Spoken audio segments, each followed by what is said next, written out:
ان اللہ و ملائکتہ یصلون علی النبی یا ایھا الذین آمنوا صلوا علیہ وسلموا تسلیما۔ ہم متن گوش ہو کے اور سرکار کی بارگاہ کی طرف توجہ کر کے محبت سے درود پاک پڑھیں۔ الصلاۃ والسلام علیک یا سیدی یا رسول اللہ وعلی آلک واصحابک یا سیدی یا حبیب اللہ۔ الصلاۃ والسلام علیک یا سیدی یا نبی اللہ وعلی آلک واصحابک یا سیدی یا نعمت اللہ۔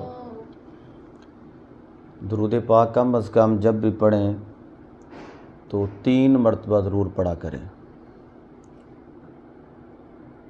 مسئلہ یہ ہے کہ جب بھی یہ آیہ مبارکہ تلاوت کی جاتی ہے ان اللہ و ملائکتہ یصلون علی النبی یا ایھا الذین آمنوا صلوا علیہ وسلموا تسلیما، جب یہ آیہ مبارکہ پڑھی جاتی ہے تو جو بھی اس کو سنے ایمان والے پہ 1 مرتبہ درود پڑھنا واجب ہوتا ہے۔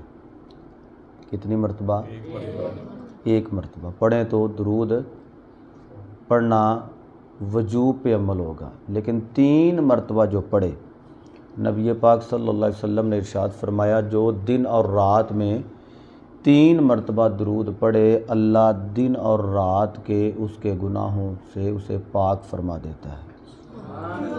یعنی 3 مرتبہ دن کو پڑھیں، 3 مرتبہ رات کو پڑھیں تو جو دن کو گناہ کیے ہیں وہ بھی معاف، اور جو رات کو پڑھیں گے تو پھر جو رات کو گناہ کیے وہ بھی معاف۔